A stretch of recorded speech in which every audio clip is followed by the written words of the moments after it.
తేదీ 18/8/2026 రోజు రాత్రి 10:30 సమయంలో అర్పపల్లి గ్రామము సారంగపూర్ మండలంలో ఒకటి దొంగతనం జరిగినట్టు, హౌస్ బ్రేకింగ్ జరిగినట్టు మాకు ఇన్ఫర్మేషన్ వచ్చింది.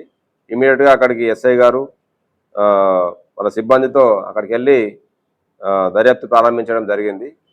అక్కడ చూస్తే ఒకటి తులం బంగారము, తర్వాత కొంత ఒక ఇద్దరు వ్యక్తులు వచ్చినట్టుగా వాళ్ళు చెప్పారు, ప్రత్యక్ష సాక్షులు. వాళ్ళు ఏం జరిగిందంటే వీళ్ళు ఒక ఫంక్షన్ గురించి పోతారు. ఫంక్షన్ గురించి వాళ్ళ తమ్ముని ఫ్యామిలీ ఇంట్లో ఫంక్షన్ జరిగితే అక్కడికి పోతారు. మళ్ళీ వాళ్ళు ఆటో వేసుకొని ఇంటికి వచ్చేసరికి వీళ్ళు ఎవరైతే నిందితులు ఉన్నారో వాళ్ళు లోపలనే ఉంటారు.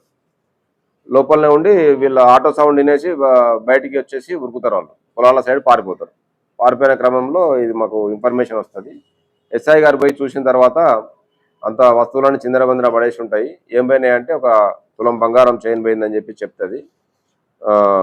ఆ తర్వాత కేసు రిజిస్టర్ చేసి దీంట్లో దర్యాప్తు ప్రారంభించి చేస్తున్న క్రమంలో 21వ తారీఖు సాయంత్రము 6 గంటల సమయంలో వీళ్ళు ఇందులో మెయిన్ అక్యూజ్ ఆ రోజు దొంగతనానికి వచ్చింది ఎనగందుల పవన్ చందు, తర్వాత A2 వచ్చేసి ఇంజంపల్లి జగదీశ్వర్. వీళ్ళు ఒకరేమో వేములవాడ, ప్రజెంట్ రెసిడెంట్స్ వేములవాడ ఈ పవన్ చందు అంటేనా, కానీ మన దగ్గర గుళ్ళపేట విలేజ్ జగిత్యాల రూరల్ మండల్ నేటివే, కాకపోతే ఇప్పుడు అక్కడ ఉంటున్నారు. ఇంజంపల్లి జగదీష్ వచ్చేసి ఎడపల్లి మండల్ విలేజ్. సో వీళ్ళిద్దరూ మనకు బైక్ మీద పోతూ రేచపల్లి ఎక్స్ రోడ్లో దొరకడం జరిగింది. దొరికిన తర్వాత వాళ్ళని అక్కడ కస్టడీ తీసుకొని విచారణ జరిపితే వాళ్ళు ఒక స్కూటీ తీసుకొని వచ్చినట్టుగా చెప్పారు. స్కూటీ మీద వచ్చేసి స్కూటీ కొంత దూరంలో పెట్టి ఇంట్లోకి ప్రవేశించి దొంగతనం చేసినట్టుగా చెప్పారు.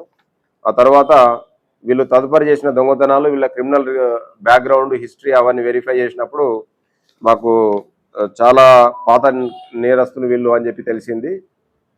తర్వాత ఈ ఎరగందుల పవన్ చందు మీద మొత్తం 12 కేసులు ఉన్నాయి. ఇంతకుముందు వేములవాడ, సిరిసిల్ల పట్టణాలలో ఒక 12 కేసులు పాత నేరాలు ఉన్నాయి. అదేవిధంగా ఈ జగదీశ్వర్ పైన 4 కేసులు పాత కేసులు ఉన్నాయి.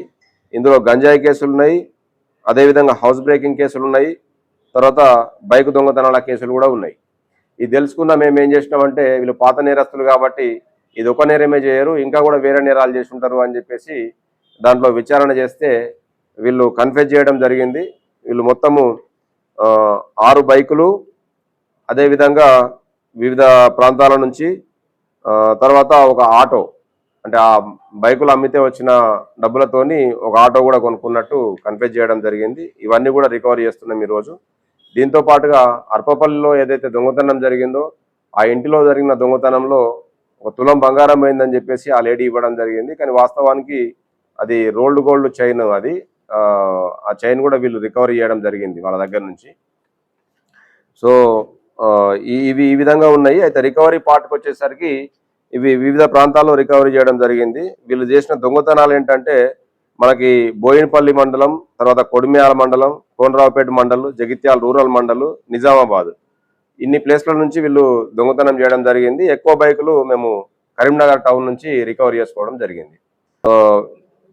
దీంట్లో మనకు ఈ బైకులు వీళ్ళు దొంగతనం చేస్తారు, తర్వాత ఈ బైకులను వేరే వాళ్ళకి అమ్ముతారు. దీంట్లో రిసీవర్స్ ఉన్నారు. ఈ రిసీవర్స్ వచ్చేసి అహ్మద్ హుస్సేన్ అని చెప్పేసి ఇతను కరీంనగర్ నివాసి, అదేవిధంగా కుకట్ల సతీష్, ఇతను ఎలిగేడు మండల్ పెద్దపల్లి డిస్ట్రిక్ట్, అదేవిధంగా పెంచాలి సందీప్ అని చెప్పేసి అలియాస్ సన్నీ అంటారు ఇతన్ని. ఇతను అబ్స్కాండింగ్ ఉన్నాడు, ప్రస్తుతం మన దగ్గర లేడు.